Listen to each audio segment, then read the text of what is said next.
ago, asked by the Boston Globe when he was running for governor of Massachusetts about why he listed himself as a Utah resident and not a Massachusetts resident on his taxes. Mr. Romney told the Globe 10 years ago, just like he told ABC this week, that he would look into it. He would find out just exactly what was in his taxes, and he would get back to them on it. Quoting from the Globe, asked whether he received any advantages in Utah by filing as a full-time resident there in 1999 and 2000, Mr. Romney said he was not sure, but would respond to specific questions in writing.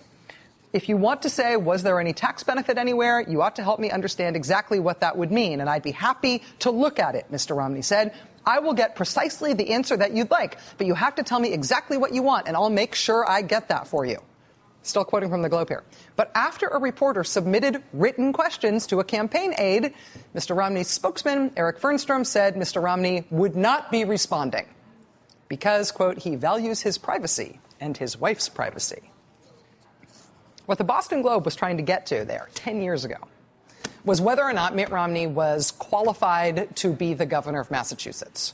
Not in some abstract political sense, but literally qualified, whether he met the written qualifications that you have to meet in order to be allowed to run for governor of Massachusetts. Massachusetts has the oldest functioning written constitution in the entire world. And dating back to the colonial era, the law in Massachusetts says that you have to be a continuous inhabitant of Massachusetts for the 7 years immediately prior to you running for governor, or you cannot run for governor. In 2002, when Mitt Romney moved back to Massachusetts from Utah to run for governor in Massachusetts, that residency requirement was a really big problem for him. He maintained publicly until June of that year when he was running that he had always paid taxes as a Massachusetts resident. So this residency requirement was going to be no problem. Clearly, he met the residency requirement. He'd been paying Massachusetts resident taxes. That's what he said all along. But that June, that year that he was running, June 2002, under pressure from the Democrats in the state and under scrutiny from the Boston press, that story fell apart because it turns out he had not been paying taxes as a Massachusetts resident, like he said he did. He had not been paying taxes as a Massachusetts resident. He had been paying taxes as a Utah resident. Mr. Romney had said that wasn't the case, but he got caught. After he got caught, he admitted, yeah, okay, he'd been filing taxes as a Utah resident, but he was retroactively now, after the fact, now that he was running for governor, now going back a few years, and he was going to change that retroactively. But it was a huge mess. I mean, Mr. Romney had told a local newspaper reporter in Utah that he had declared Utah his primary residence for tax purposes. He had claimed a giant permanent resident of Utah tax credit on his big Utah house out there. He saved $54,000 in taxes by doing that. He had signed multiple years of tax returns as a part-time only or non-resident of Massachusetts. But all of that, he said, how are you going to explain having done all that? He said it was all other people's mistakes. The reporter that he talked to in 2000, who noted that Mr. Romney had declared his Utah home his primary residence, well, Mr. Romney said that must have been a mistake on the reporter's part. Mr. Romney told the Massachusetts State Ballot Commission, quote, I've met with that reporter at least 100 times over the last 3 years, and I do not recall a specific conversation about my residence in Utah. That reporter ultimately got a subpoena to appear in Massachusetts and testify as to whether or not Mr. Romney actually told her that, and the paper resisted that subpoena. In terms of the tax break that Mr. Romney got on his Utah house for being a full-time resident of Utah, he blamed a clerk in the tax assessor's office in Utah, saying he had never asked for that tax break. Somebody just accidentally gave it to him and accidentally saved him $54,000. The county assessor ended up taking the heat for it, although she also said at the time that such an error had never before occurred during her 12 years in office. What about all those tax returns for those multiple years that Mr. Romney signed, saying he wasn't a Massachusetts resident? Can't really blame that on this reporter. Can't blame that on the clerk in the tax assessor's office. I mean, he signed these tax returns. What's his explanation for that one? His explanation was that he never bothered to read that stuff that he signed. Listen to this. Mr. Romney said he had always trusted his accountants and simply signed and dated the returns. He said he did not notice that a line asking for his domicile was left blank on the Massachusetts returns. Quote, I do not read those or review those before I sign them, nor their attached schedules.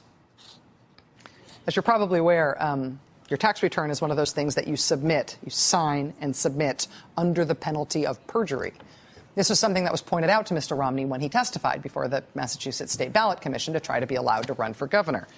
Quote, if I were to hand you an affidavit, Mr. Romney, and at the end of it I typed in your signature, and above your signature I put signed under the pains and penalties of perjury, and I said, Mr. Romney, sign this document, you'd read it first, wouldn't you?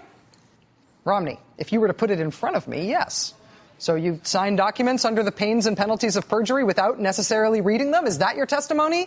Romney, I have not read the entire Massachusetts tax form, nor the federal tax form, nor the Utah tax form, and all of them have me sign under pains of penalty to the best of my knowledge and belief. And I do not read the entire form. But what they were able to uncover about his tax history and trying to prove that he wasn't really a Massachusetts resident showed that what he said was in his tax returns was not actually what was in his tax returns. Mr. Romney maintained publicly for months that he was a Massachusetts resident and he could prove it because he'd filed his taxes as a Massachusetts resident all those years. That's what he said was in his taxes. That was not what was in his taxes.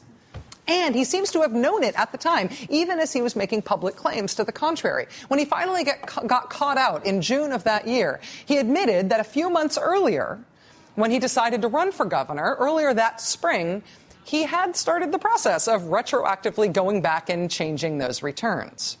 Mr. Romney had not filed as a resident of Massachusetts. He said he did, but he didn't.